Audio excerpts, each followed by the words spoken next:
coming to you from Meadow Mill. I'm Amanda. This is Alan. You can join us here every Tuesday at 12:30 for your weekly news roundup and a discussion of current events.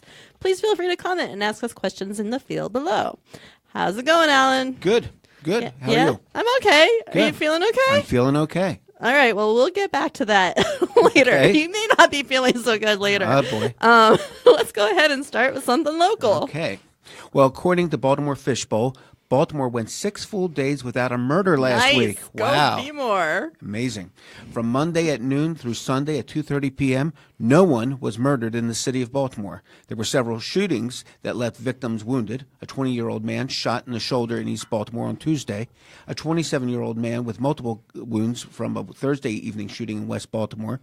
And a 17-year-old male shot in the back on Saturday near Coppin State University. But for almost a week, Baltimore's murder total remained at 303. Which is not the best honor A dubious achievement. Yes. But the last time the city went that long without a homicide was in early March, when the gap in killings stretched from February 28th to March 8th, according to Baltimore Fishbowl. The respite ended on November 12th when Deshaun Griffin, 26, was gunned down around 2:40 p.m. while leaving a store in Washington Hill, according to police. 5 hours later, 33-year-old Gerald Gardner was shot dead in his car near Clifton Park. Baltimore's homicide total now stands at 305 for the year. Last year, the city had 344 homicides. So that's still pretty high. It's still above 300. Let's see if we can keep the rate lower than last year. Let's hope so. We still have, 2 months left? So it's going to be hard. I think we can do it. On to some broader crimes. Yes. The number of anti-Semitic hate crimes in the United States rose slightly in 2016 compared to the previous year, according to the FBI. According to this FBI report, there were 684 anti-Semitic hate crime incidents last year, a 3% increase from the 664 recorded by the FBI in 2015. Overall, there were more than 6,100 hate crimes last year, up about 5% from the previous year. In both years, anti-Semitic incidents accounted for just over half of religious hate crimes and about 11% of hate crimes of all types. Muslims were the second most common targets of religious hate crimes in 2016, with 307 anti-Islamic incidents.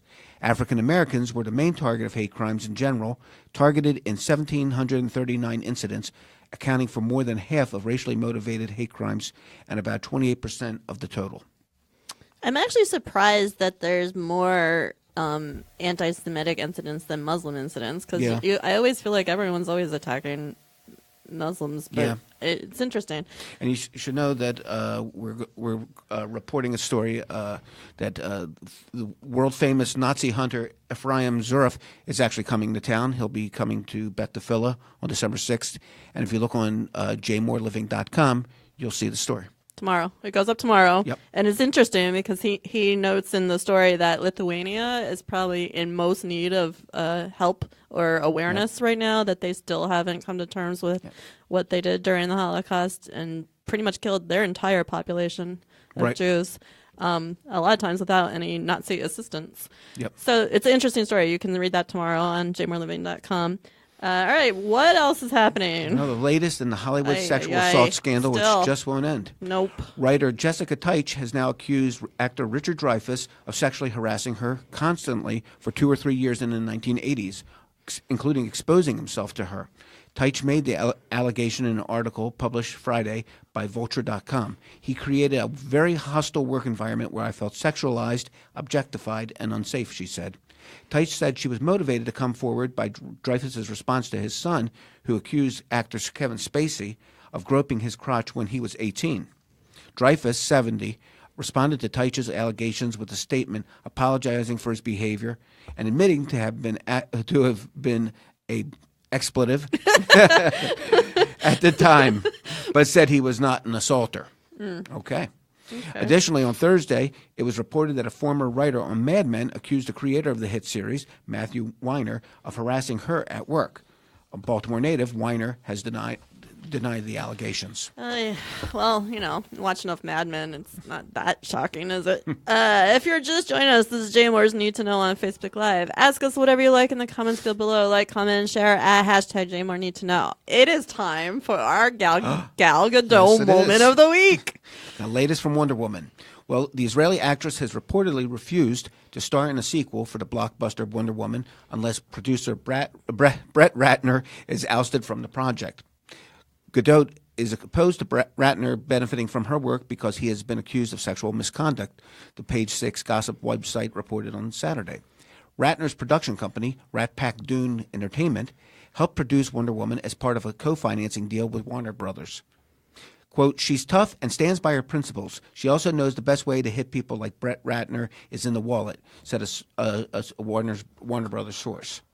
They can't have a movie rooted in women's empowerment being part financed by a man accused of sexual misconduct against women. No. Earlier this month, it was reported that Warner Brothers will not renew its expired production deal with Ratner, of whom 6 women recently accused of sexual harassment and misconduct. The fate of his company's $350 million co-financing deal with Warner Brothers beyond its end in March of 2018 is now unclear. Ratner, who has denied the allegations, said earlier he was personally stepping away from Warner Brothers-related activity. Good. Ratner helped finance the summer blockbuster and took home a sizable stake of the $412 million box office gross. Wow. Wonder Woman grossed more than $400 million internationally. It is pretty ironic that this is like one of the top grossing films of all time, and it's the top superhero movie of all time, and it's all women empowerment and feminism, and it's happening now in this other culture of all this horrible stuff going on. It's strange that the two, It's like an epidemic. Yeah, but it's a strange that they're coexisting in these times. Yep. It's ironic. So more Gal Gadot. Yes, GQ has named the Israeli actress its 2017 Woman of the Year, rebranding the honor Wonder Woman of the Year. As Woman of the Year, Gadot will appear on the cover of GQ, the New York-based men's magazine. Dating back to 2003, GQ honorees have included actresses Angelina Jolie, Scarlett Johansson, and Mila Kunis, musicians Rihanna, Gwen Stefani, and MIA, and tennis star Maria Sharapova. This year, 3 men are being honored with Gadot. Former NFL quarterback Colin Kaepernick, thank you. Late-night talk show host Stephen Colbert, and Kevin Durant of the NBA world champion Golden State Warriors. Yay! Congratulations to all of them. That's awesome. Yeah. I think Gal Gadot's going to be president of Israel soon at this rate. Hope so. It's only a matter of days, really. So, speaking of wonderful women, did you hear about Mattel's latest Barbie? Yes. I love this story. According to Fortune.com, Mattel has unveiled a new doll to honor Ibtihaj Muhammad, the first U.S. Olympic athlete to compete wearing the Muslim headgear. She won the bronze as part of the U.S. Sabre team at last year's Rio Games. It's part of the Barbie Shiro line, which also includes such stars as Misty Copeland and Kristen Chenoweth. Okay, I don't know. But that's okay. All right. Muhammad's doll has a saber and fencing uniform, athletic legs, and her own style of eyeliner. Yes. The hijab headscarf is worn by Muslim women to conform with the religion's views on female modesty. Others go further, covering the whole face.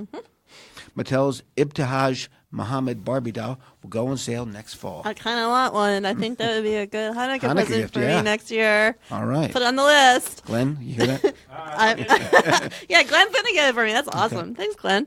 This is Jmore's Need to Know on Facebook Live. Please join the conversation. Like, comment, and share at hashtag Jmore Need to Know. We are almost done here, but first, Alan, how's your blood pressure? Rotten. Is it rotten? No. is it especially bad on okay. Tuesdays and anytime you have to meet with me? Sometimes, yeah. Wow. Maybe that's it. Great. Yes, so I ask because... Why do you ask? Well, tell us. I have a feeling I know why. You tell us. According to American Heart Association, approximately half of all American adults can now be classified with high blood pressure due to new definitions. People with readings of 130 as the top number or 80 as the bottom are now considered to have high blood pressure. High blood pressure used to be defined as 140 over 90. The change means 46% of U.S. adults are identified as having high blood pressure as compared with 32% under the previous definition. High blood pressure, also known as hypertension, is a major risk factor for heart disease and stroke, the two leading causes of death in the world. Ugh, Glenn, do you have high blood pressure? I might. I think we Now all you do might. right now. We Overnight, all do. it all changed. This is awful. You thought Yeah. you were healthy, but Yeah. then this happened, and now we all have high blood pressure. I'm gonna die of everything. So speaking of which, it also happens to be World Diabetes Day. So go to worlddiabetesday.org to find out how you can help and how to avoid the disease. Alan, Yes. let's finish this so we can try to relax a little and lower this blood pressure the thing. Let's not hypertension. stress all our users out. Everyone relax. Let's all breathe. So give us a J phrase of the day, Alan. Okay. Well, the J phrase of the day is hakachinik, Hakachinik. and it is Yiddish. And what does it mean? To talk nonsense a great deal or to hassle. For instance, every minute the rabbi is hakachinik me about helping to pay for the shul's new roof or Hey. the vault. Look at those rabbis. Every minute, Alan is hakachiniking me about the website. Hakachiniking. Every minute, Alan is hakachiniking me about the website. That's going to be it for us today. Remember to join us here Tuesdays at 12:30 for your Need to Know News Roundup. Don't forget to comment, like, share, and follow at #Jmore Need to Know. And go to jmoreliving.com for more news updates. Stay healthy. Relax. Be well.